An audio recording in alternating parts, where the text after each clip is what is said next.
Good afternoon, everyone, and welcome to the Public Works and Service Committee for April 20.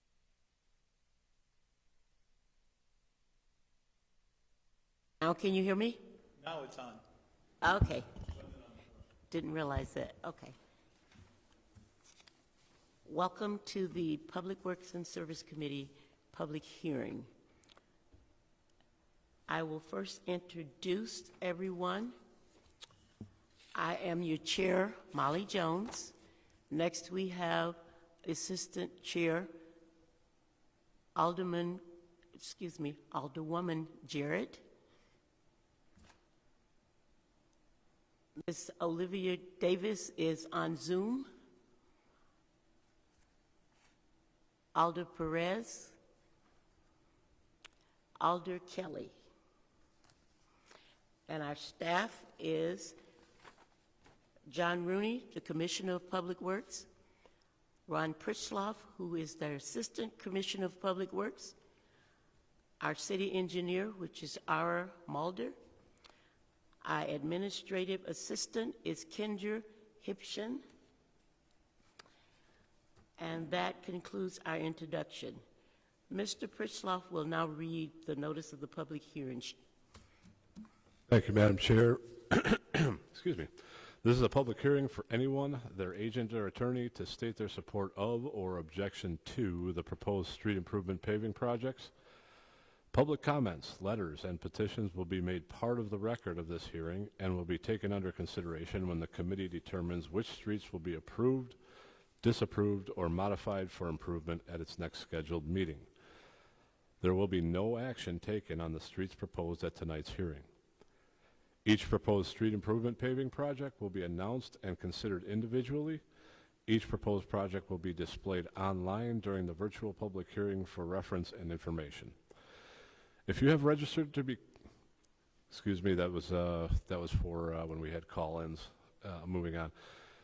You only need to state your name, address, and if you are in favor of or opposed to your streets accessible project, bituminous versus concrete. There is no need to explain your position. Please limit your comments to 3 minutes or less. Property owners who do not wish to speak at tonight's public hearing but do wish to state their support or objection can send a letter to the Commissioner of Public Works. Letters must be received within 10 days after the public hearing to be considered. All petitions and letters will be made part of the record of tonight's public hearing. Property owners' support or opposition to each project will be reported on a percentage of frontage basis to the Public Works and Services Committee at their next meeting. If the City of Racine determines to proceed with the proposed project, a final resolution shall be adopted by the Common Council. The City Clerk shall publish the final resolution as a Class 1 notice. A copy of said resolution shall be mailed to every interested party. Person having an interest in land affected by the determination of the Common Council shall have 90 days after the date of notice to appeal the determination to the Racine County Circuit Court. Streets adopted for improvement and alleys adopted for paving this year will be bid for construction in the summer of the following year. After construction is completed and the construction contract is closed, the abutting property owners will be assessed, invoiced for their portion of the project costs. Assessments under $200 must be paid in full. Assessments over $200 may be paid in 10 annual installments, deferred payments to bear interest at a rate of 6% per annum on the unpaid balance. A sidewalk and special assessment loan program is available to low and moderate income households through the City of Racine Neighborhood Services Division. Thank you, Mr. Pritzloff. I will now Commissioner Rooney explain the process. Thank you, Madam Chair. So I'm going to go over a little bit about like why we do special assessments for street improvements and why you were noticed of the proposed improvement. So the Common Council, this goes back early last century, considered roads that were built out of non-permanent pavement to be accessible to the abutting property owners once they reached their useful life. What they considered permanent pavements back then was Portland cement concrete pavement, brick or another paving product called macadam, which they don't even use anymore. If it was built out of a pavement material other than those three, say it was built out of asphalt or bituminous or gravel with deep oil rolled into it, those are considered non-permanent pavements. And when they reached their useful life, then they directed that public hearing be held and that those streets be brought forward for consideration for public hearing. What do we do to determine which streets get brought forward for public hearing? As a staff and the Public Works Department, we do pavement inspections. We have a firm that comes in, they analyze all the streets in the city of Racine. We don't do that on a yearly basis. That's just too much lane miles out there to inspect all in 1 year. So we do half of the arterials and collector streets and the highways, the higher functioning class streets. We do half of those every year, so we get to those every other year. And then for the remaining streets, which are generally the ones that are before public hearing, the local classified streets, those get inspected every 4 years. So we get about a quarter of the city inspected on an annual basis. All that data, those inspection reports, the condition ratings, get loaded into a program that we use called InfraPave, and we determine at the time of inspection what the pavement condition is, and we reference that as PCI, or Pavement Condition Index. And that rating is from 0 to 100, so you can think of it like a test score that you might have had in school. 100 is a perfect score, it's a brand new pavement. 0, it's completely obliterated down to gravel. So when we look at those inspections, you may say, well, if it wasn't inspected a couple years ago, how do you know what the PCI is right now? Well, the software, we have algorithms that kind of predict pavement life and how pavement condition index numbers start to degrade over time. So even though we may not have inspected it but 3 years ago, we know pretty much what a representative PCI would be on that pavement today. So of those PCIs, what PCI means that it's going to be brought up for public hearing.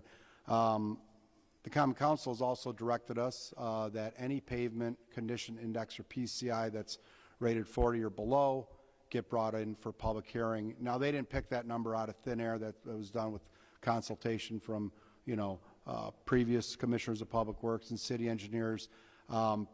40 is a number on the pavement condition index curve where really the street's starting to deteriorate, where there really isn't any point in putting in maintenance money to try to do anything to raise the condition rating of that pavement. Pavements don't deteriorate in a straight line like assets do. We do try to do intermediate measures to try to flatten that curve out and maintain that asset a little bit longer, and that's why you'll see us doing crack filling or joint replacement or sealing joints or putting some mastic down. So we do try to maintain that PCI. We may even try to overlay a street if it's already been built out of a permanent pavement, make it last longer. But once that pavement condition index hits 40, there's no point in putting in serious maintenance dollars, and it's time to look at doing a capital improvement and replace that piece of infrastructure. So at 40, that's the number that we bring it to public hearing. Is 40 mean it's the worst street in the city of Racine? No, but it's a time that we're going to bring it in for public hearing. What happens if it gets to public hearing and it doesn't get approved? Well, we as staff can't bring a street up once but every 5 years. That's what the Common Council also has directed us to do. They don't want us, dragging their constituents who live on that block back every year to public hearing. It was a 40 last year. This year it's a 37. We have to wait a minimum of 5 years. We will determine what that PCI is, then we'll bring it forward again. You may wonder, why is the street maybe one block over, not up for public hearing? Well, it might have been brought up in a previous year, and it might have got deferred or not approved, and maybe it'll be up for public hearing in the next year or 2 or 3. But that's the frequency in which staff can bring streets forward for public hearing. They can be brought up sooner. If a citizen says, I had enough of the street condition, or maybe the alders heard enough about it, they can certainly request that a preliminary resolution be introduced on their own. And if the chair gets that on the committee and the committee approves it, we'll bring that one in on a more frequent basis. We'll let you know tonight whether these were brought in as a staff recommendation or they were recommended by an alder. So they can come up more frequent, but generally staff, we have to wait 5 years. We are also asked by the Common Council to consider both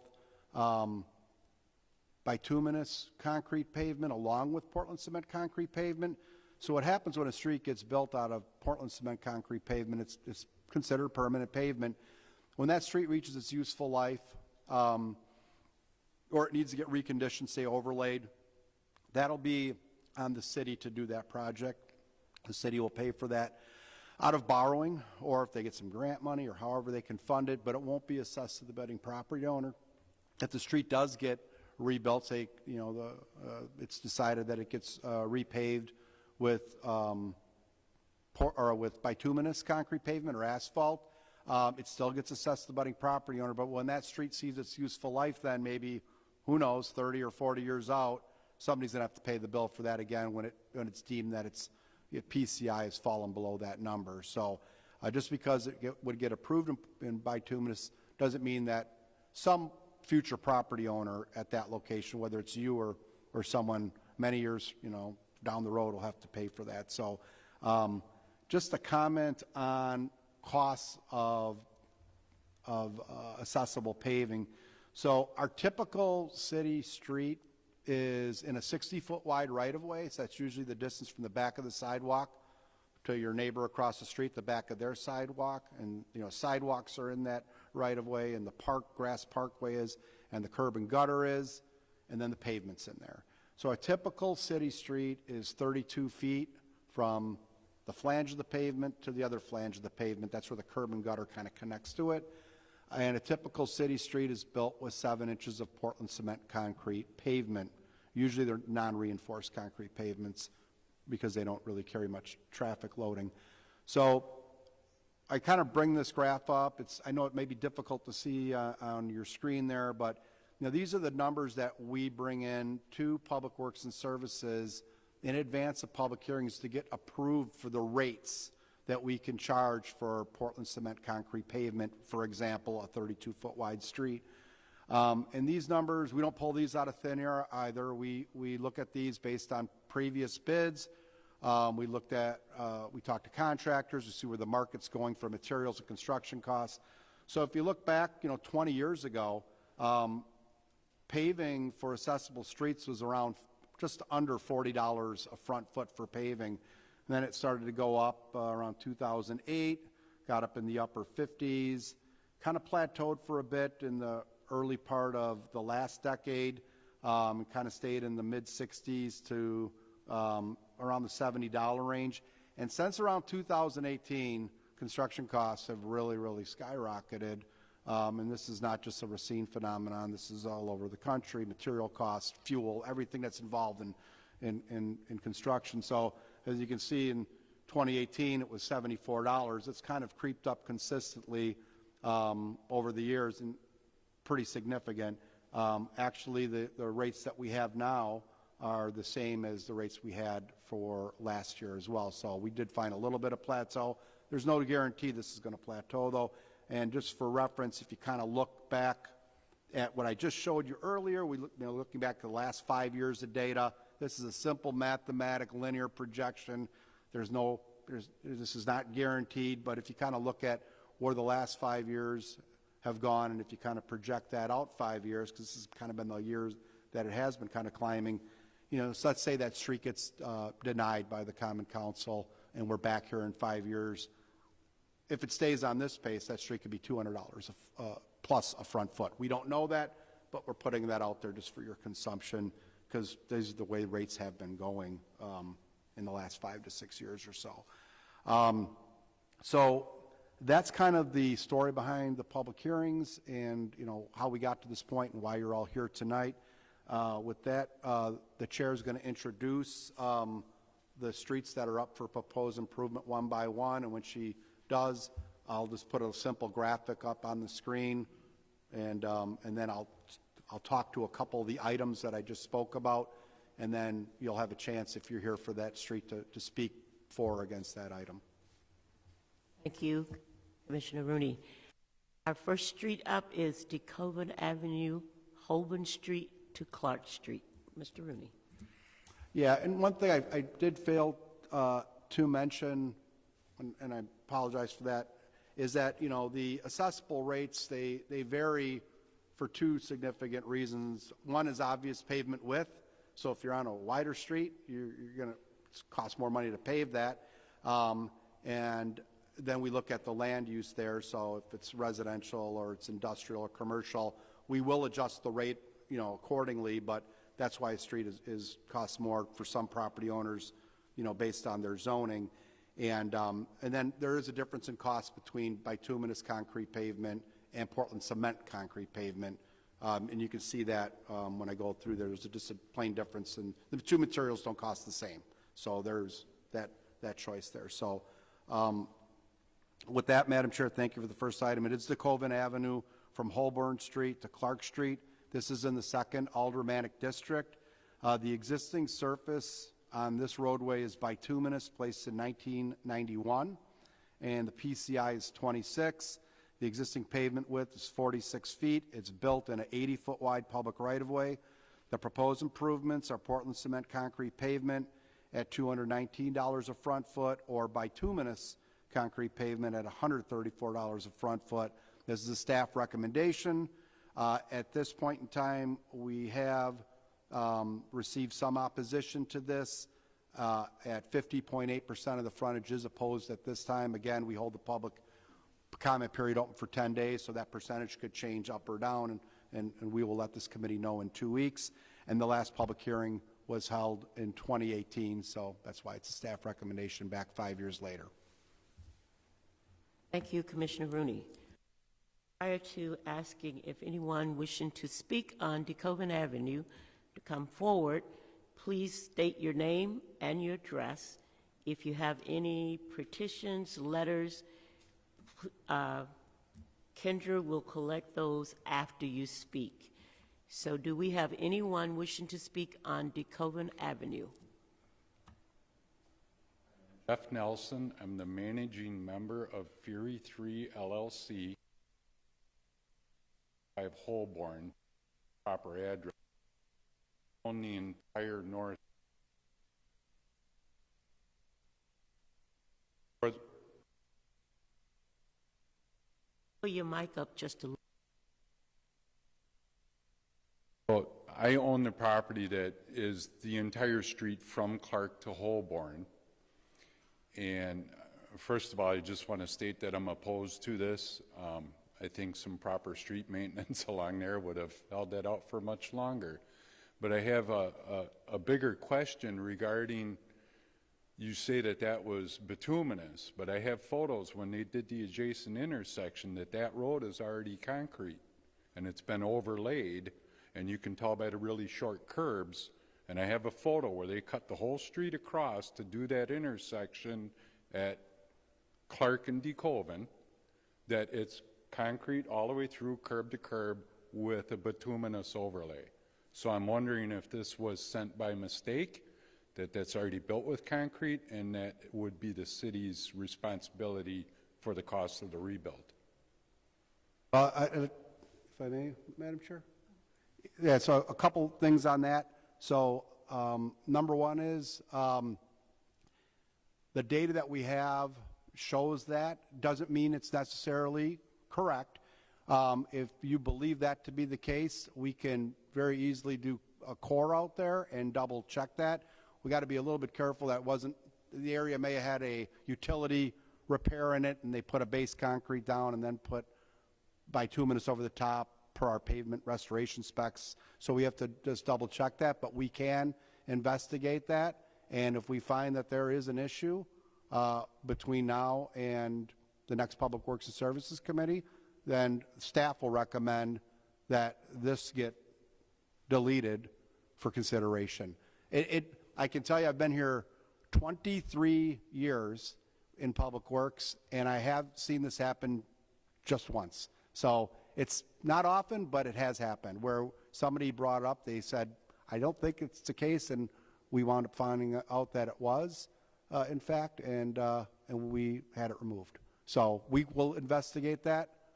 City Engineer Aramaldo will take note of that. We'll get to work on that immediately.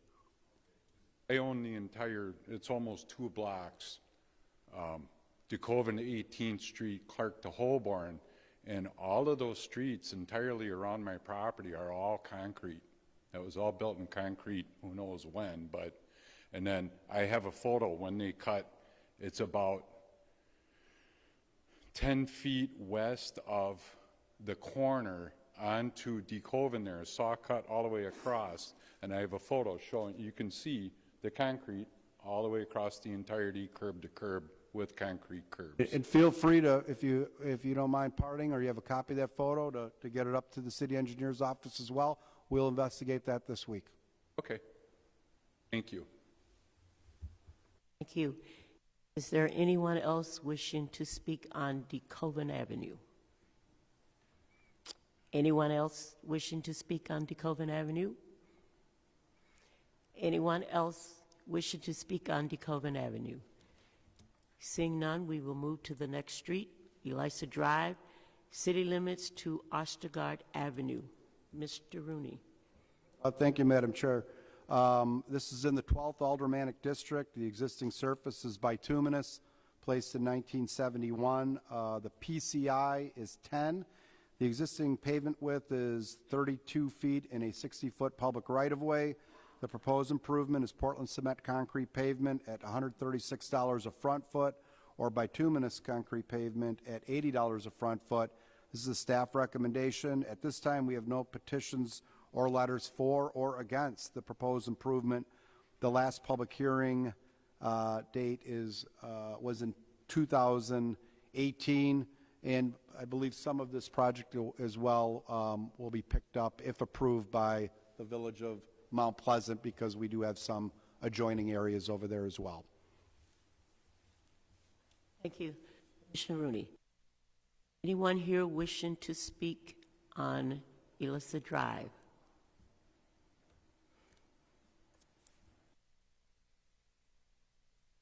Hi, my name is Natalie. I live at 900 Ostergaard, and my house is the house that is on the, what would that be, the south side of Elisa Drive. Will my assessment change if Mount Pleasant is picking some of this up? Yeah, Commissioner the Rooney. amount of the assessment when we send out the letters to the property owners, that's based on your front footage. Some of that footage is in the village area, so. Her assessment was calculated for her. Yeah, so it's based on your individual property and the frontage you have on it. Where we usually work with the village on is if there's some of the improvement is on a village property, someone that lives in Mount Pleasant, then what happens is we get into an agreement with the village. If it's approved, then the village goes to that property owner, and then they get paid and they pay the city back. The only time you may get something different on an assessment based on the length of your frontage is if you live on a corner lot, and we give you a discount if the proposed improvement is on the long side of your lot. So I don't know if that is applicable in this case, but you don't have to pay that full frontage because you're a corner lot. You potentially have to pay an assessment on two sides. So Right, because my corner lot is the whole side of Elisa, your lot is, that whole side. So my house faces Ostergaard, and and it's on the corner. it's on the corner. Yeah. And if you have a discount there because the longer side of your corner lot, not the shorter side, is on this, that's been calculated and figured in the assessment. It has been adjusted for that. But the number I have on here, that's what I would have. Yes, yes. And the city picks up, I'm just going to make a number up. I believe it's at 40% era, is that correct? Yeah. So, for the long, so let's say it's 100 foot on the long side for the lot, and your lot's 50 feet on the other side. you would pay 60 feet of that, the city would pay 40% of that. That's so there's some type of equity, if you will, if you're one of those folks that live on a corner lot. And that's been approved by Common Council as well, that mechanism by which we discount corner lots. So, okay? Basically, what I just wanted to make sure that Mount Pleasant was going to pay something, seeing how they're the ones who petitioned for that. I mean, it was a dead end for, years. I mean, I've lived there for 23 years. Yeah, they will, and we've done joint projects with Mount Pleasant. We're doing 2 projects this summer that we had for public hearing last summer that they have to pay their pro rata share of the project. We've done them in previous years. Well, we work very well. We've done this with Caledonia on 3 Mile Road, so we work with the municipalities. Believe me, the city residents don't pay for any frontage in the adjoining municipalities, so.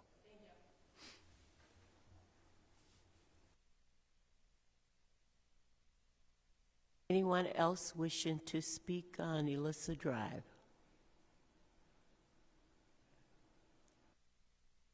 Anyone else wishing to speak on Elissa Drive? Anyone else wishing to speak on Elissa Drive? Seeing no one, I will close the public hearing for Elissa Drive. Our next street is Foxwood Road, city limits to city limits. Commissioner Rooney.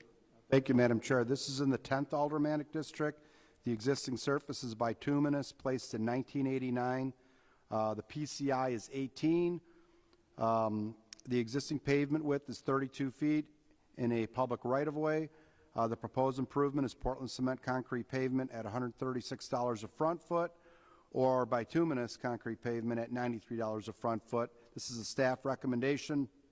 At this time, we have an email in favor of the project at 12.5% of the frontage of the entire improvement. And the last public hearing was held in 2018. Rooney. Anyone wishing to speak? Go ahead. Can you repeat the bituminous price?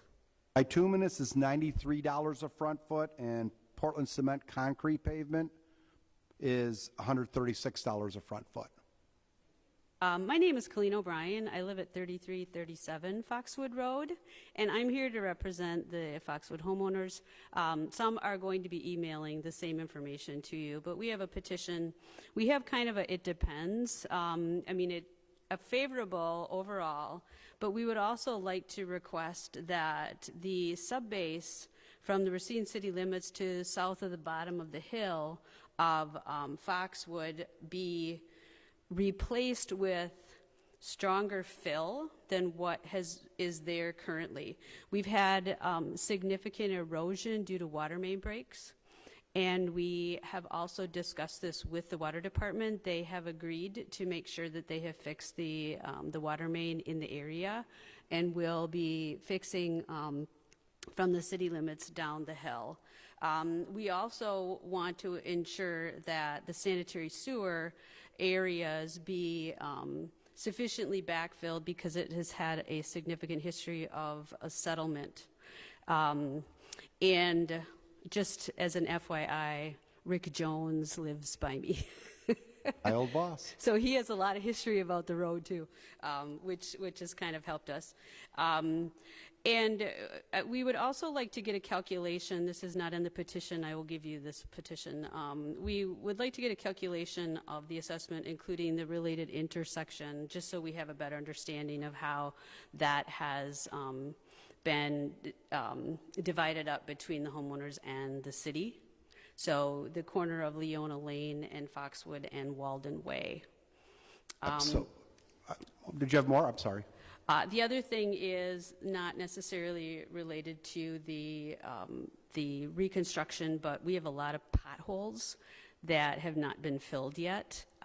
The water department came out and fixed what they viewed as their problem from the water main leaks.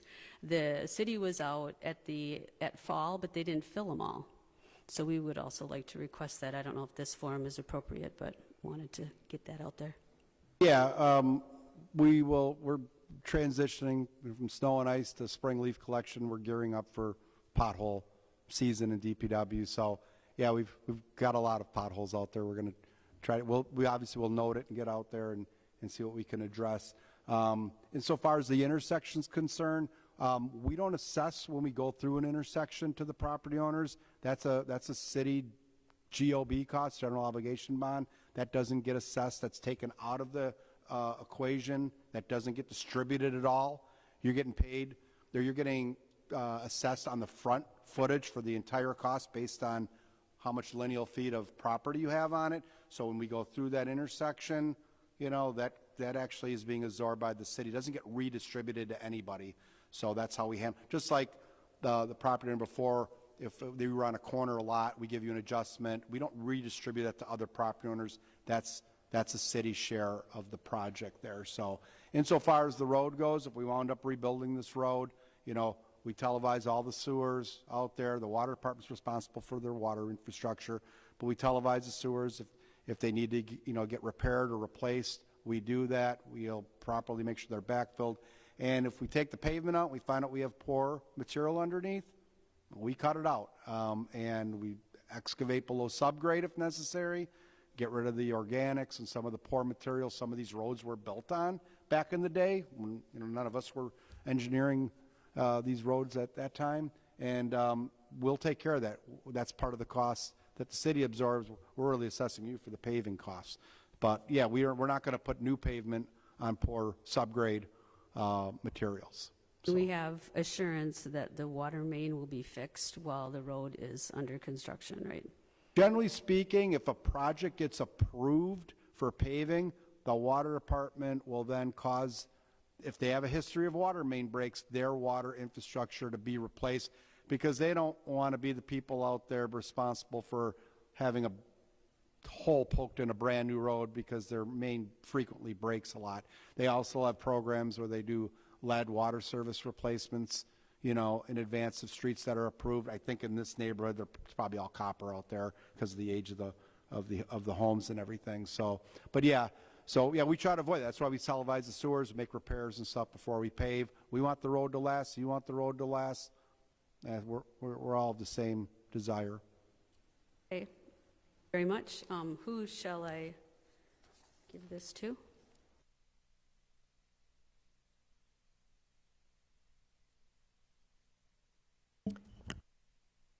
Thank you.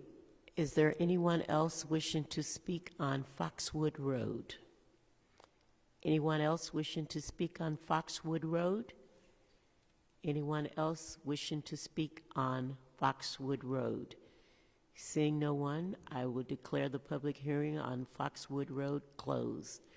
Next street is Jonathan Drive, Cul-de-sac, North Main Street. Commissioner Rooney. Thank you, Madam Chair. This is in the 5th Aldermanic District. The existing surface is deep oil, built in 1967. The PCI is 15. The existing pavement width is 26 feet wide and a 50-foot public right-of-way. The proposed improvement is Portland cement concrete pavement at $127 a front foot, or bituminous concrete pavement at $83 a front foot. This is staff recommendation. At this point, we've received a few emails with approximately 58.6% of the frontage opposed. The last public hearing was held in 2018. Thank you, Commissioner Rooney. Anyone here wishing to speak on Jonathan Drive? Anyone here wishing to speak on Jonathan Drive? Anyone here wishing to speak on Jonathan Drive? Seeing no one, I will declare the public hearing closed. Our next item is Kentucky Street, Taylor Avenue to the cul-de-sac. Commissioner Rooney. Thank you, Alder Jones. This is in the 14th Aldermanic District.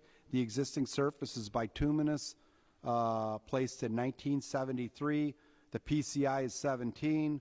The existing pavement width is 32 feet and a 60-foot wide public right-of-way. The proposed improvement is Portland cement concrete pavement at $136 a front foot, or bituminous concrete pavement at $83 a front foot. This is a staff recommendation. At this time, we've received an email and a letter We have about 15.6 of the frontage opposed to the project. The last public hearing date was held in 2018. Thank you, Commissioner Rooney. Anyone here wishing to speak on Kentucky Street? Anyone here wishing to speak on Kentucky Street? Anyone here wishing to speak on Kentucky Street? Seeing no one, I would declare the public hearing from Kentucky Street closed. Our next item is 17th Street, Indiana Street to Kentucky Street. Commissioner Rooney. Thank you, Madam Chair. This actually is in two aldermanic districts, the 12th and the 14th. The existing surface is bituminous, placed in 1976. The PCI is 23. The existing pavement width is 32 feet wide and a 50-foot public right-of-way. The proposed improvement is Portland cement concrete pavement at $136 a front foot, or bituminous concrete pavement at $79 a front foot. This is a staff recommendation. At this time, we have no petitions or letters in favor of or against the proposed improvement. The last public hearing was held in 2018. Thank you, Commissioner Rooney. Anyone here wishing to speak on 17th Street? Anyone here wishing to speak on 17th Street? Anyone here wishing to speak on 17th Street? Seeing no one, I will now declare the public hearing for 17th Street closed. Our next street is Sherfield Drive, North Bay Drive to Lighthouse Drive. Commissioner Rooney. Thank you, Madam Chair. This is in the 15th Aldermanic District. The existing surface is bituminous, placed in 1975. The PCI is 18. The existing pavement width is 32 feet and a 60-foot public right-of-way. The proposed improvement is Portland cement concrete pavement at $136 a front foot, or bituminous concrete pavement at $102 a front foot. This is a staff recommendation. At this time, we've had 2 emails in favor of the project. As of now, that totals about 9.5% of the frontage. The last public hearing was held in 2018. Thank you, Commissioner Rooney. Do we have anyone here wishing to speak on Sherfield Drive? Anyone here wishing to speak on Sherfield Drive? Anyone here wishing to speak on Sherfield Drive? Seeing no one, I will now close the public hearing for Sherfield Drive. Our next street is West Lawn Avenue, Republic Avenue to Victoria Avenue. Commissioner Rooney. Thank you, Madam Chair. This is in the 11th Aldermanic District. The existing surface is bituminous, placed in 1975. The PCI is 31. The existing pavement is 36 feet wide and a 60-foot public right-of-way. Proposed improvement is Portland cement concrete pavement at $136 a front foot, or bituminous concrete pavement at $98 a front foot. This is a staff recommendation. At this time, we have 2 emails opposed, which makes up about 6.66% of the frontage. We have 1 email in favor of Portland cement concrete pavement, which is about 3.33% of the frontage. And we have 1 email in favor of bituminous, which is also 3.33% of the frontage. The last public hearing was held in 2018.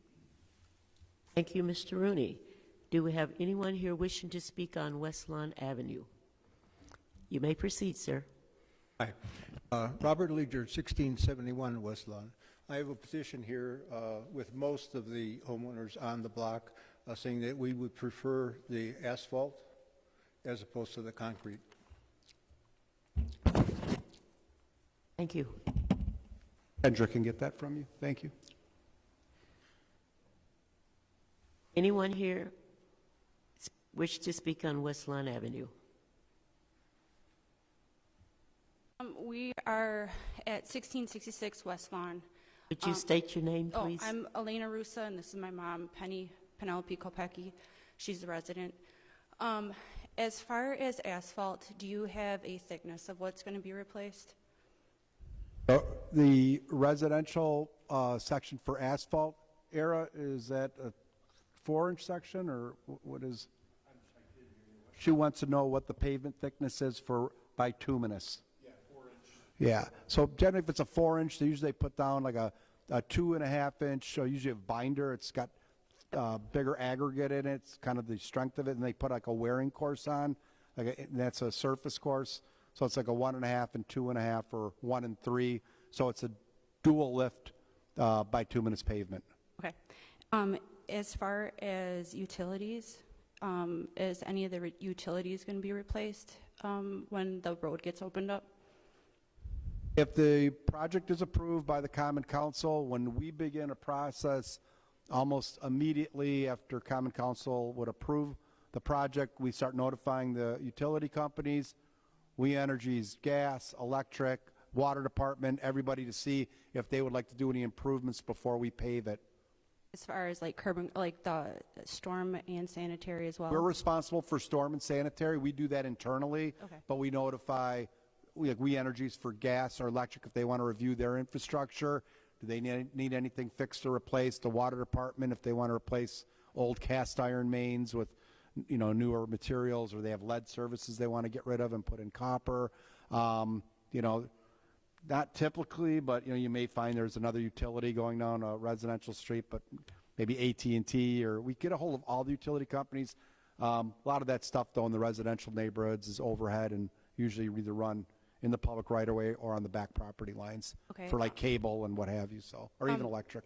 Is there going to be plans given to the residents as far as what is all going to be removed and replaced?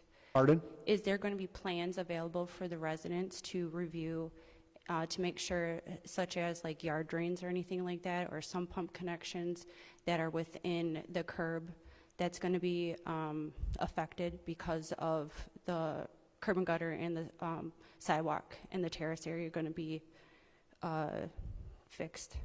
Yeah, again, if it's approved by Common Council, you'll see surveyors out there this summer, later this summer, starting to do all the survey and pick up all the infrastructure and collect all the data. And then the engineers will get working on it this fall, and then we'll have the plans put together, and then we bid them out in the spring. So you could check, if it gets approved, you can check with Aaron Mallard, the city engineer, to see where the plans are at as we get them developed. Certainly anybody's welcome to come in and take a look at them. Okay, and my final question, as far as I'm concerned, is if the asphalt, if it gets approved and the asphalt gets paved, if there's any failed spots, I don't know if EBS is going to happen along this road or not, or what you guys are going to uncover. Oh, I have a follow-up.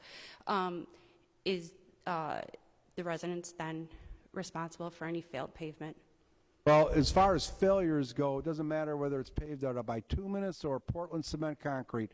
There's a 3-year warranty on the work with the contractor. So if it is curb and gutter that gets fixed, pavements, it's a manhole that gets adjusted, if any, because we require them to submit bonds with their work, and we hold the bond until the work's been signed off on. So that type of failure, generally it'll rear its head in the first few years. After that, the city takes on the routine maintenance of it. You know, if, you know, you'll start to get shrinkage cracks. We'll go out there and we'll seal that, or we'll, tar those cracks or seal those joints or do stuff like that. Then it's on us to maintain it and try to keep it in a good state of repair until, who knows, maybe, well, it's almost 40 years old, maybe another 35, 40 years, we can't do it anymore, and it'll be back again.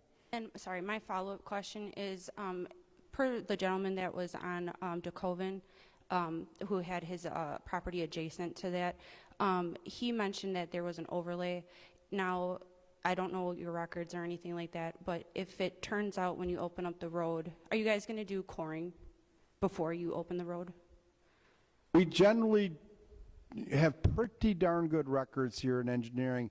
If somebody has a photo of something that causes alarm there, if you have some type of... I'm just asking as far Generally, we don't. Like I said, I've seen it happen once in 23 years here, and like I said, that we would just, we would, if we actually started the work, let's say, then we would actually wind up having to borrow money and pay for that. We wouldn't assess the property owners. Okay. You know what I mean? If we started the project, but I got a feeling that what we have out here on this street is what we have. DeKoven, it being that type of, commercial corridor, with, Just collector type street, Along the curb and gutter, sorry not to cut you off. Yeah. Along the flange line towards the curb, towards the gutter, on at least the north, what are you, west? On the west side? On the west side of the street, the asphalt was overlaid the concrete curb and gutter. So that's all that I'm asking, because I don't know exactly if it was overlaid back in the 70s. It could have had, an overlay and an overlay on top of it. I'm not sure. Okay. But if we replace it in bituminous, we're taking this all out. You're gonna see an exposed curb and gutter, like a gutter and a pan, curb head. So you're gonna have a pavement that's flush with the curb and gutter. Okay. Regardless of how we pave it. If it's approved in Portland cement, you're gonna see that full curb and gutter again. If it's concrete. Sorry. For curb and gutter on asphalt, you guys are just going to match to the flange? Is that how that works? Yeah, the curb and gutter, if the curb and gutter needs to get removed and replaced on the project, the city absorbs that cost. Okay. It gets paid for out of the stormwater utility. Okay. Curb and gutter conveys runoff to the collection system. Curb and gutter, at one time, the first time, it's accessible. So if this street didn't have curb and gutter on it, it was kind of a rural section, without curb and gutter, and it kind of just went off into the grass and maybe into a inlet somewhere, and you wanted curb and gutter, that would be assessed to the abutting property owners. But once curb and gutter is put in, it's on the city to take care of it from there. Okay. And we'll do that with the paving project as needed. So that isn't assessed to anybody on the road. Any curb and gutter work that needs to be done, we'll pay for it. Okay. Other questions that I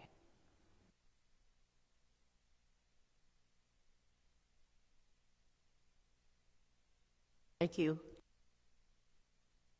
Have anyone else wishing to speak on West Lawn Avenue? Anyone else wishing to speak on West Lawn Avenue? Anyone else wishing to speak on West Lawn Avenue? Seeing none, I will declare the public hearing for West Lawn Avenue closed. This exhausts our agenda for assessments for streets this afternoon. We will stand adjourned for 5 minutes until Public Works meetings start.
Thank you, everyone. I will now call to order, we'll continue with our Public Works and Service Committee meeting.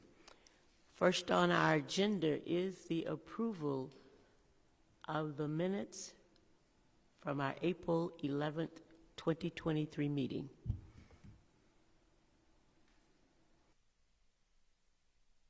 A second?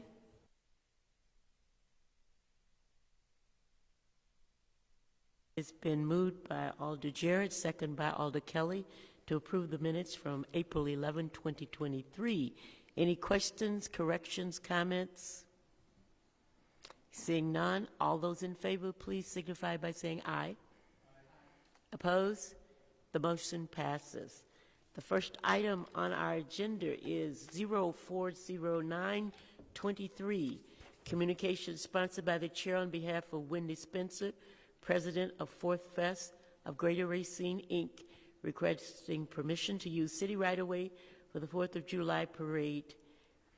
Staff recommendation that the request for Fourth Fest of Greater Racine be approved, closing certain city streets on Monday, July 4th, 2023, from 7 a.m. to 12:30 p.m. to hold the 2023 Independence Day Parade. Physical note, since the city is a co-sponsor of this event, there are no stipulations. Mr. Pritzloff. Thank you, Madam Chair. This is the annual request from Fourth Fest for the 4th of July parade. Staff did review the request and have no problems. We recommend approving, and we are a co-sponsor of the event. I didn't know if one of our law enforcement personnel wants to discuss security for that particular event. You're certainly welcome to come up and do so.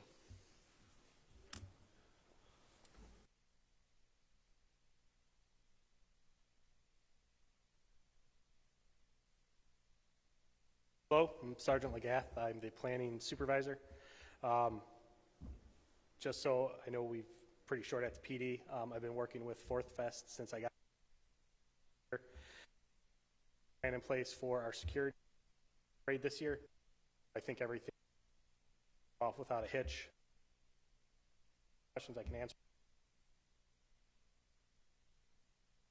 Sergeant LeGraff. Alder Perez. Yeah, Sarge, we had asked previously from this committee that a representative come for every event that we had in the city and tell us how they were going to provide for the safety and security of the people that were participating in the event as well as the visitors. You said that you have plans in place going on here. Does that include some people other than police officers? And does it also include the sheriff's office or adjoining police agencies? For the parade event, we are working with, we traditionally work with the Sheriff's Department. They give us some personnel to help us out. That should still be the plan this year. Other than that, we did reach out to a couple of other law enforcement agencies just to see if they would be willing to help, just because of our staffing shortages, to make sure we are able to do not just the parade, but we also still have to man the city, and I need to still plan for if something happens that we are able to fill those duties too as law enforcement. So we're still working on that. The plan we have in place this year is going to look a little bit different than we've done in the past. But again, I don't want to go crazy with details, but we have more than enough coverage for everybody, and I think police officers will be very visible for everybody this year, and they'll see the difference in that. Are there any further questions from committee members? Sergeant LeGraff. Seeing none, I would entertain a motion. Motion to approve. It has been motioned by Alder Perez, second by Alder Jarrett, to approve item 0409-23. Seeing no further discussion, all those in favor, please say aye. Aye. Opposed? Aye. The motion passes. Our next item is 0419-23. Communication sponsored by the chair on behalf of Sergeant Legath of the Racine Police Department, requesting permission to close Main Street between 5th Street and 7th Street from 3 p.m. to 9 p.m. on June 2nd, 2023, in conjunction with First Friday, to host a stunt show with an alternate weather date of August 4th, 2023. Staff recommendation that permission be granted to the Racine Police Department to close Main Street from 5th Street to 7th Street from 3 p.m. to 9 p.m. on June 2nd, 2023, in conjunction with First Friday, to host a stunt show with an alternate weather date of August 4th, 2023, per the attached stipulation. Physical note, there will be nominal cost to various city departments on a regular shift basis to assist in implementing this event. And first person that we have to speak on this item will be a city attorney, Mr. Brian Van Skystil. Thank you, Madam Chair. Just a point of clarification. On the agenda, it states that this request is coming on behalf of the Racine Police Department. That is not correct. This event is actually being put on by the Division BMX stunt team.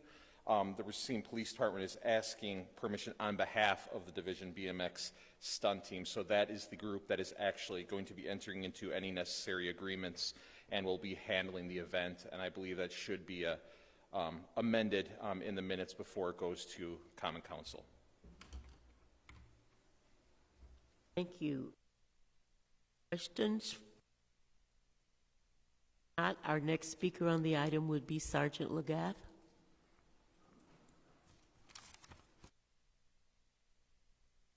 So as mentioned, I'm helping out with the event, so I'm actually going to have the gentleman that's actually in charge of the stunt team, and then Officer Gordon was the one that brought it to my attention. They have a better understanding of what they would like, so if you guys have any questions with that. I did set up the planning for the event, so like the street closures and things like that, so I can answer those questions after they're done speaking. Hi, my name is Casey Irvin, manager of the Division BMX stunt team.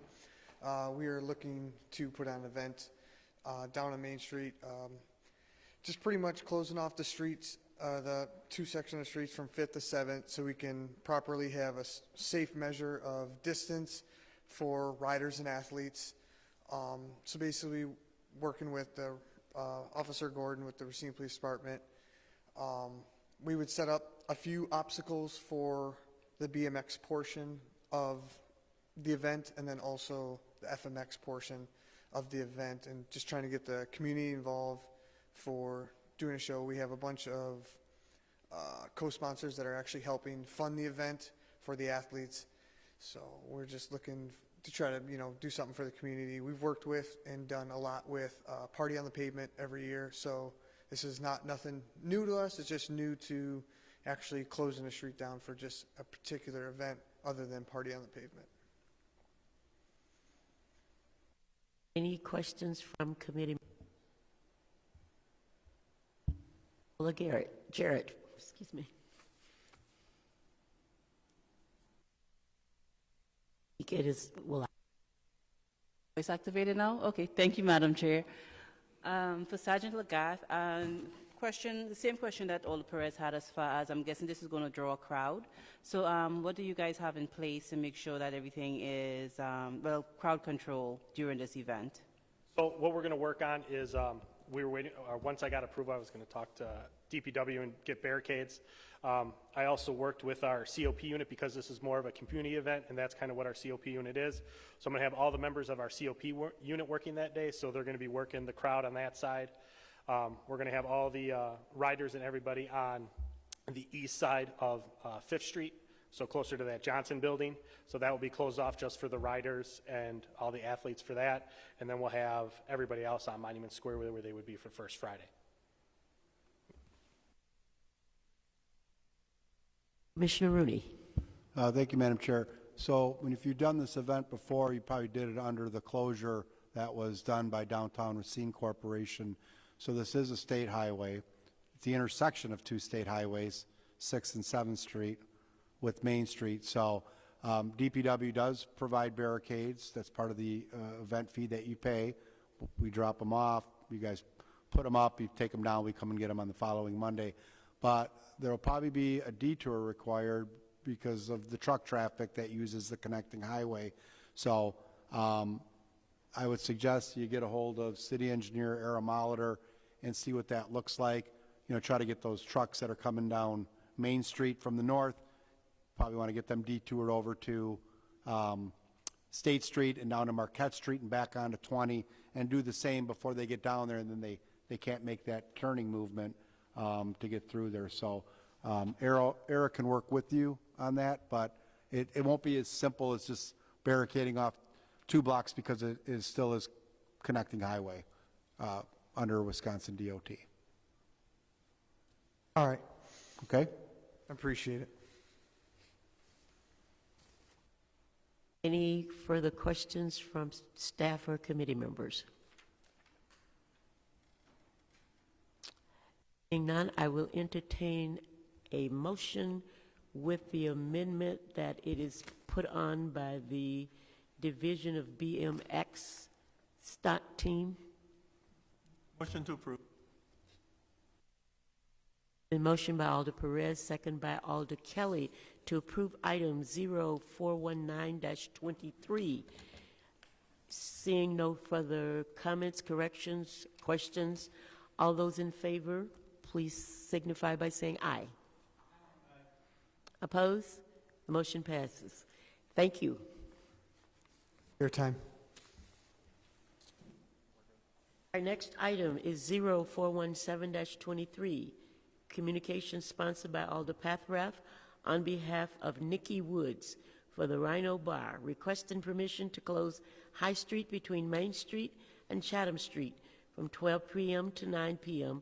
on Saturday, September 9, 2023, for a fundraiser to benefit Racine's Fourth Fest. Staff recommendation that permission be granted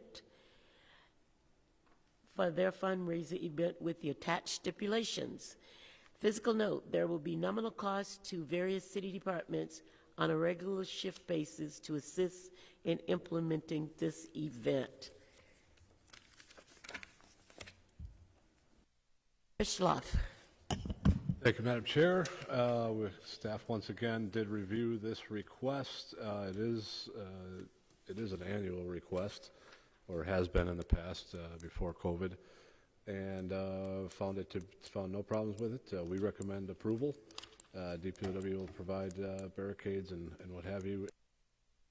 Abide by the state. Good to go here. Thank you, Mr. Pritzloff. Any questions from committee members? Alder Perez. So according to the description here, it says Main Street again, being a trunk highway. Is this just the limit on one side and it goes the other way, so that Main Street is actually not affected? Madam Chair, may I? Yeah, so the closure is to the east line of Main Street, east towards Chatham Street. So it doesn't actually affect closing of Main Street. And Main Street, Highway 32, turns and goes west at Hamilton, and then 32 is Douglas Avenue from Hamilton. So Main Street is no longer Highway 32. We had that jurisdictional transfer done about 10 years ago. It used to be 32, but 32 is now Douglas Avenue in that area. So, but yeah, if they had to close the intersection of Main Street, it's a heavy arterial, so we'd obviously be looking to them to do some type of detour to get traffic around the area. But it's just a local closure, Alder Perez. Any further questions from committee members? Staff? Seeing none, I will entertain a motion. Motion by Alder Perez, second by Alder Jarrett, to approve item 0417-23. Seeing no further questions, all those in favor, please signify by saying aye. Aye. Opposed? That motion passes. Our next item is 0414-23, communication sponsored by the chair on behalf of City Engineer, amending Chapter 94, Article 3, Stopping, Standing, and Parking Division 3 loading areas, specifically Section 94-164, zones established, record erections of signs. Eliminate the following: Barker Street North Side from North Main to Northwestern Avenue, North Wisconsin Avenue East Side from Barker Street to Kewanee Street, Bird Avenue North Side from 220 feet east of Roosevelt Avenue to 20 feet east of Roosevelt Avenue, Bird Avenue North Side from Roosevelt Avenue to Sycamore Avenue, Dr. Martin Luther King Jr. Drive West Side from West Street to State Street. Staff recommendation to approve the amendments to the municipal code. Engineer Molander. Madam Chair, this is basically a cleanup item. I'm sure you're aware that Racine Unified School District is closing several schools, remodeling a bunch of others, so they're kind of reorganizing. And as they close these schools, we no longer need this item and the next two all kind of relate to this. We don't need the loading zones where they, the school buses drop off kids, the no parking restrictions, and the speed restrictions. So these three items all kind of clean those areas up where these schools are. The first two on that list are associated with Jane School. The next two are associated with Giese School. Giese School has already been torn down. Jane School is still there, but they do have plans to possibly use that for overflow for Gersted when they're remodeling Gersted. And then the last item on there is a direct request from Racine Unified School District to amend that Dr. Martin Luther King Drive on the west side, because they no longer, it's a neighborhood school, they no longer get buses at that location, so they need places for people to park their cars and drop off the kids. If the committee agrees, we recommend that this first item be approved, and we'll go from there. Any questions from Alder Perez? I actually work at Gersted Middle School, and they've advised us that all the elementary school students are going to be going to James, as well as from another school that will be doing that. We start groundbreaking this week, today I think was the event. So how does that affect the fact that now all these kids from two different schools are coming to James?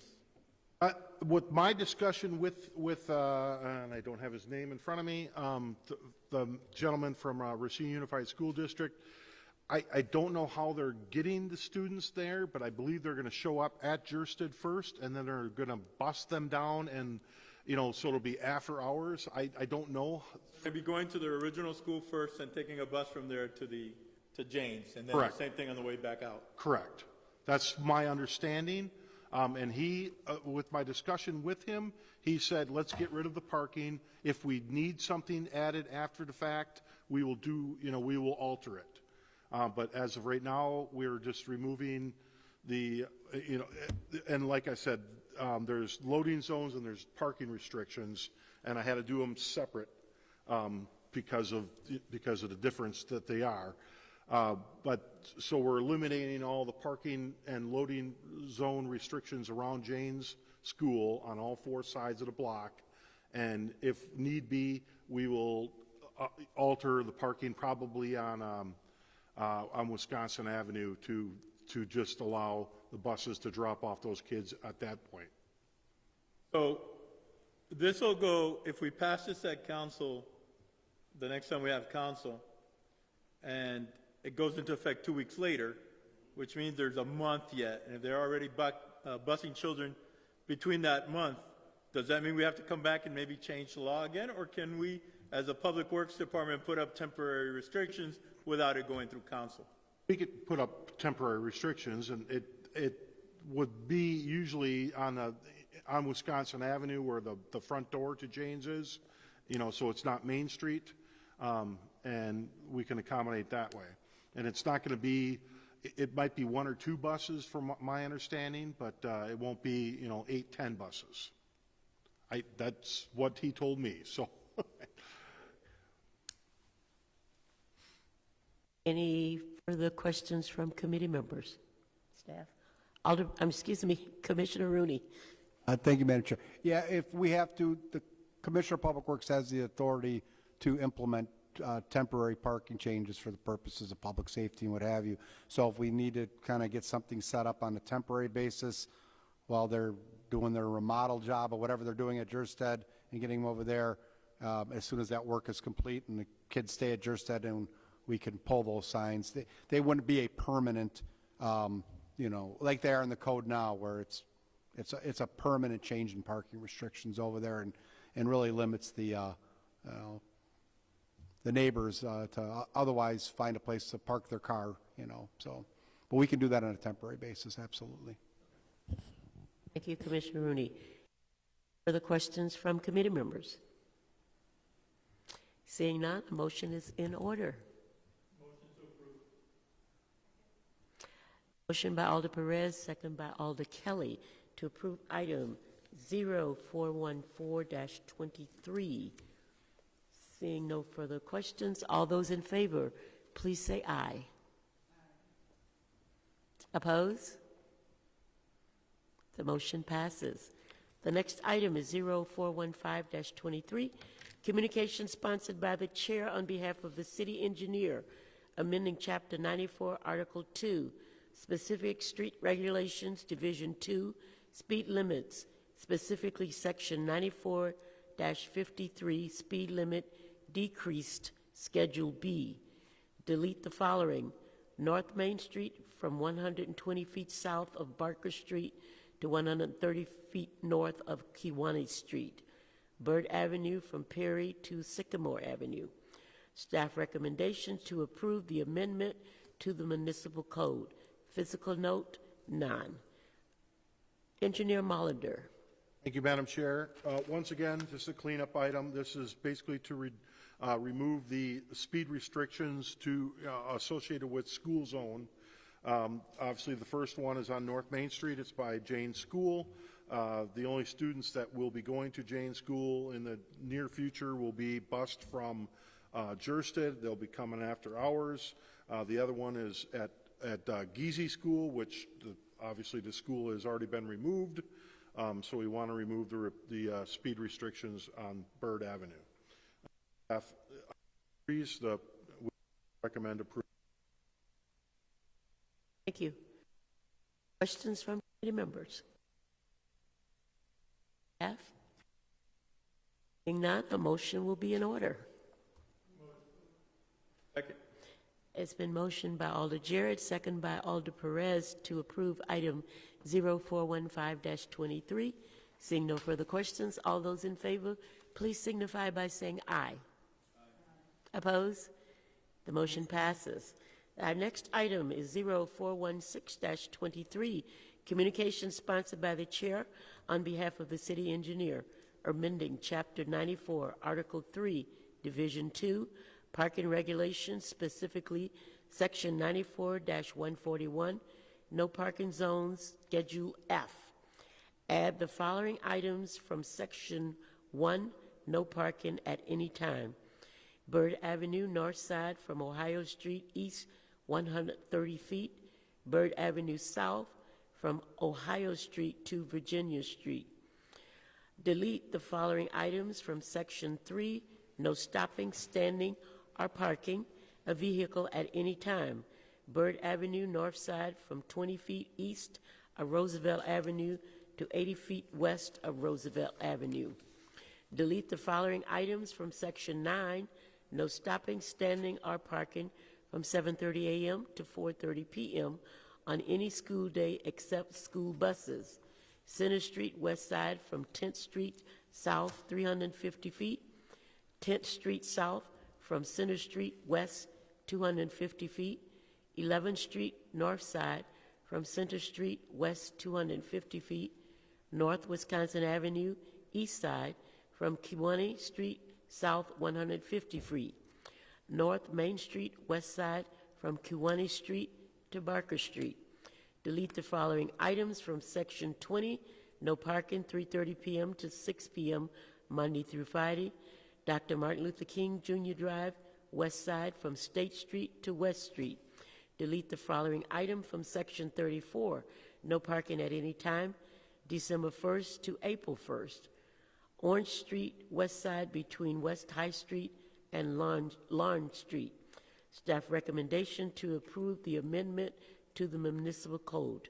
Fiscal note none. Engineer Mullender.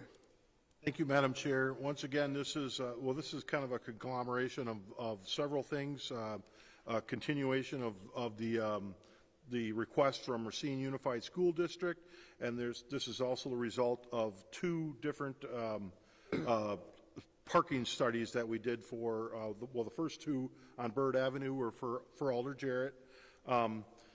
The next section is eliminating the parking or the no parking restriction on by Giese School on Bird Avenue. And the next section, section 9, no stopping and standing parking, were around Franklin School, which actually is the old Walden School, and then the last two on that one is the no parking restrictions around Jane School. The following one on Dr. Martin Luther King Jr. Drive was a direct request from Racine Unified School District. Once again, as I stated, they don't receive buses at that school anymore. It's all drop-off or pedestrian traffic to the school. So we eliminated that parking restriction. And the last one is a request of Alder West on Orange Street. It's a very narrow street, but it's a one-way street. And during the winter time, there's with the December 1st to April 1st restriction, there was no parking allowed on that street, and they had to park if they had more cars than their driveways and or garages can handle. They had to park like several blocks away. This allows them to park on one side of the street during the winter months. The plows can still get through and everything else. So these are kind of a summation of our parking restriction. And if the committee agrees, we recommend that we approve the amendments to the municipal code. Thank you, Mr. Mullender. Any questions from committee members? Staff? Alder Jarrett, did you raise your hand? Oh. Seeing none, I would entertain a motion. It has been moved by Alder Jarrett, second by Alder Kelly, to approve item 0416-23. Seeing no further questions, comments, all those in favor, please signify by saying aye. Oppose? That motion passes. Our next item is 0422-23, communication sponsored by the chair on behalf of Assistant Commissioner of Public Works, submitting a professional service agreement between the City of Racine and Graph USA, Inc. for the generator replacement project in the not-to-exceed amount of $51,600. Staff recommendation that the generator replacement project in not-to-exceed amount of $51,600 be approved.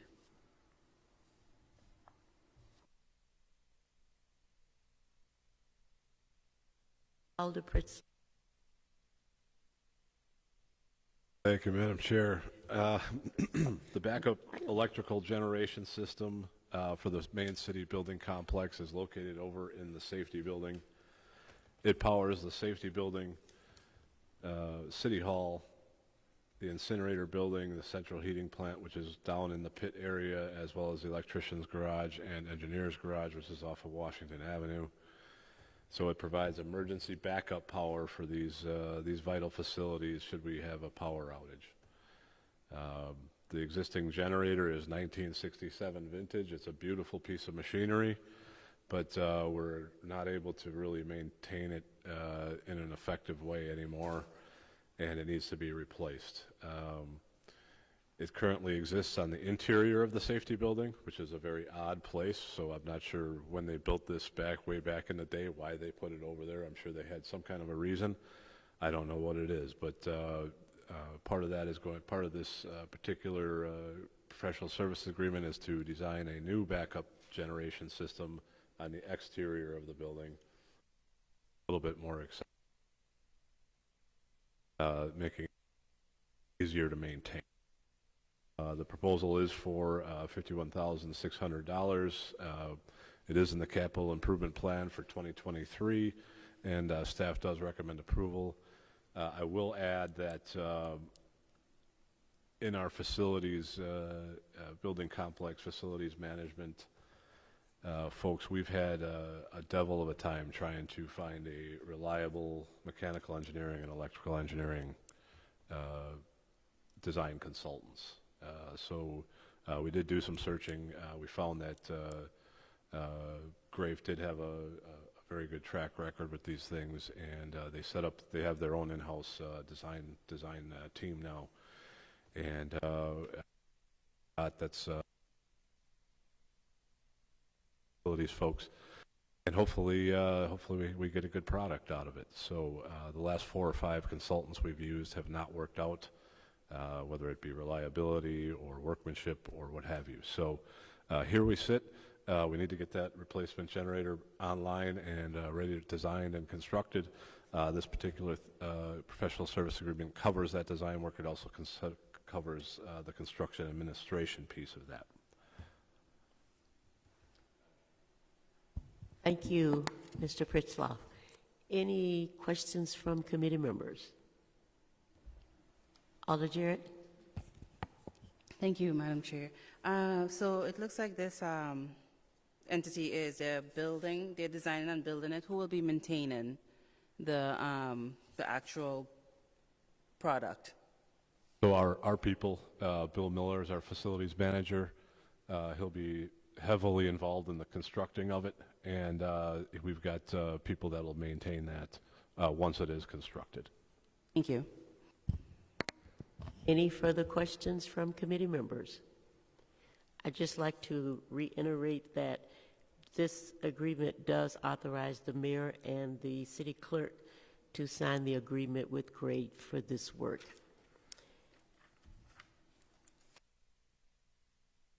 No further questions or comments?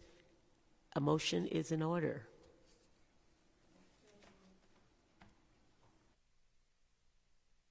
Been motioned by Alder Jarrett, second by Alder Kelly, to approve item 0422-23. Seeing no further questions, comments, all those in favor, please say aye. Oppose? The motion passes.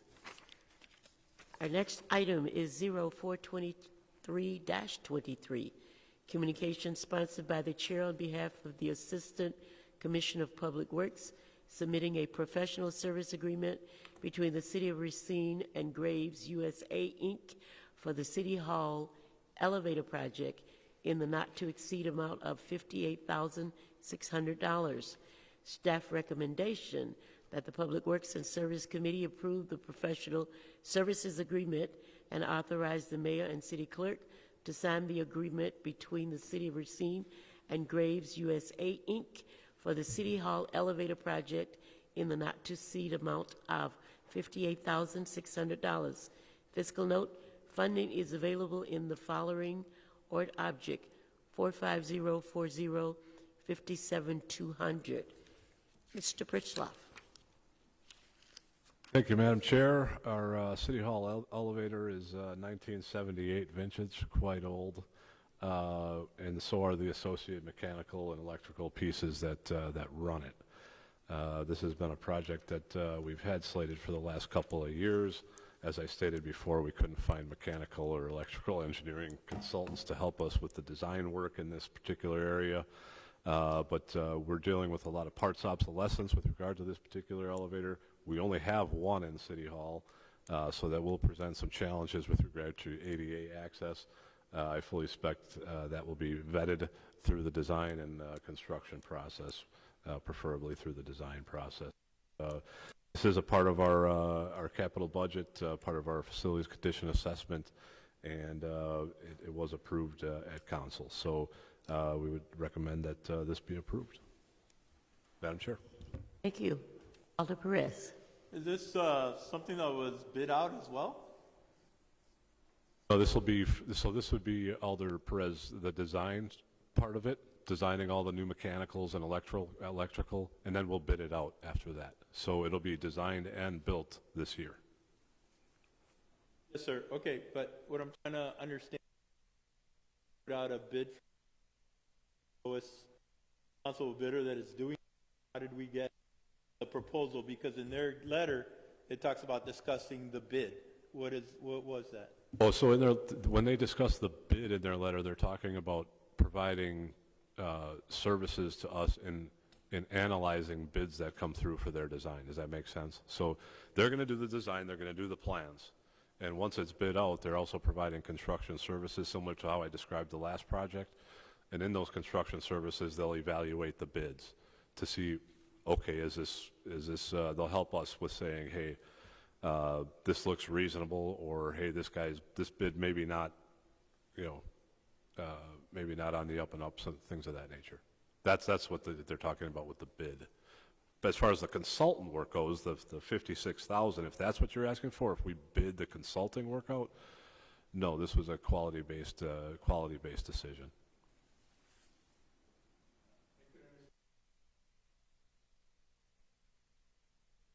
As far as the consultant, the design work, if you're asking if we bid the design work, no, we did not. We typically do not bid that out. How do we select this company? It was a selection that Bill Miller and I worked through, because we've had trouble finding mechanical and electrical engineering consultants. So we looked at what we've done in the past with some other consultants. We looked at them, and as well as some new consultants that came recently have started mechanical and electrical divisions. Grafe is one of those. Strand is another one. There's other consultants that we did look at. Some of them didn't want to propose, particularly on this elevator project, because it's quite challenging with the ADA thing. So Grafe was the only one who submitted a proposal for this one. Thank you.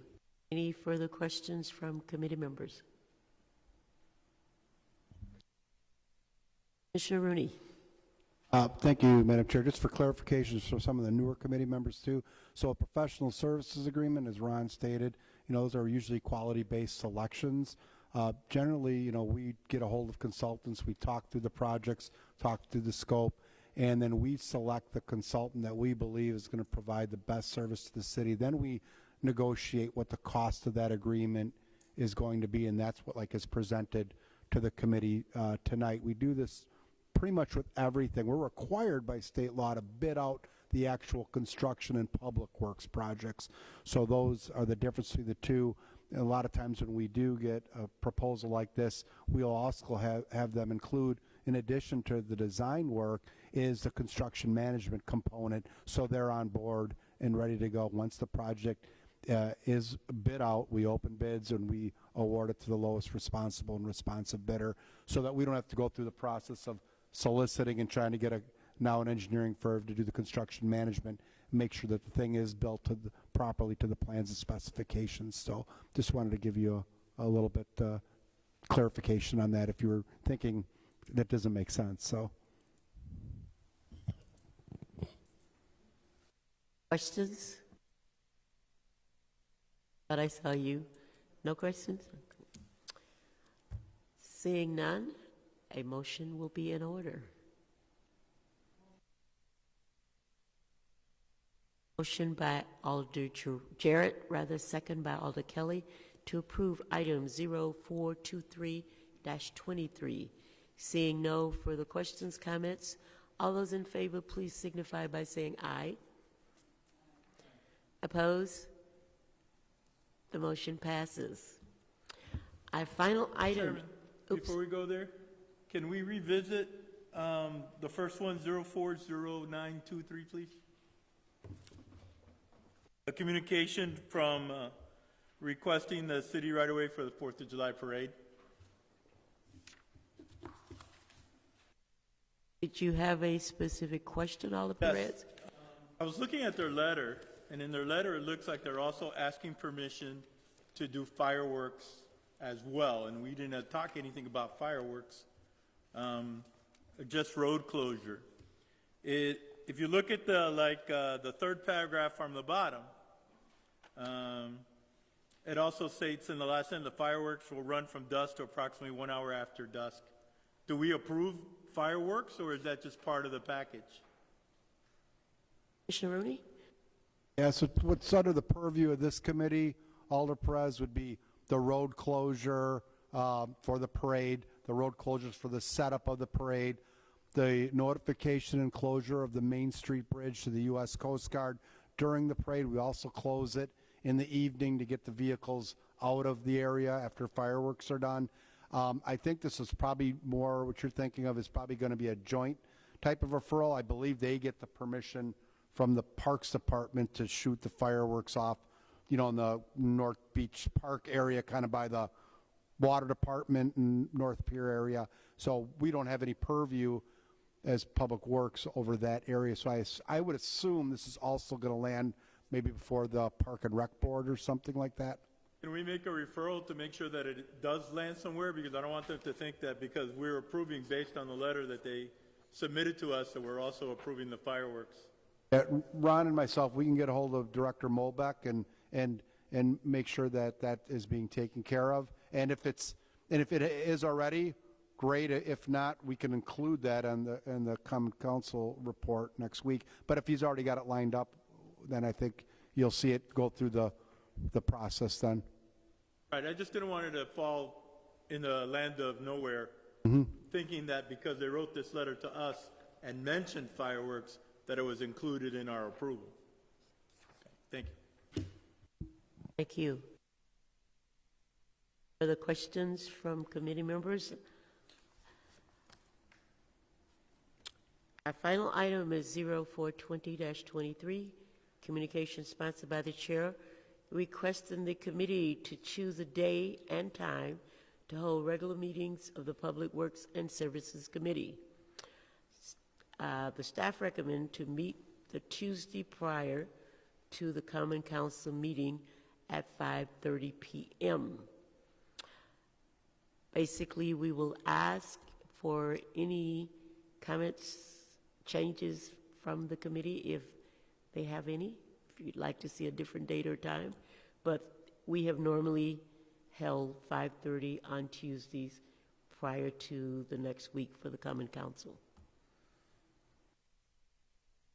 Everyone is in agreement. We will keep our same time and schedule.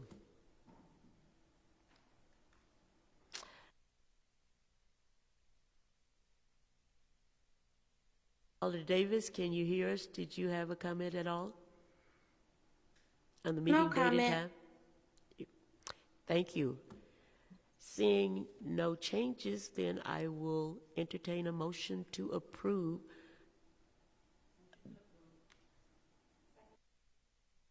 Motion by Alder Jarrett, second by Alder Kelly, to approve that we will hold our meetings on Tuesday prior to the Common Council meeting at 5:30 p.m. Seeing no further discussion, comments, all those in favor, please signify by saying aye. Oppose? The motion passes. We have exhausted our agenda for this afternoon. We stand adjourned. Thanks, everyone, and have a good evening.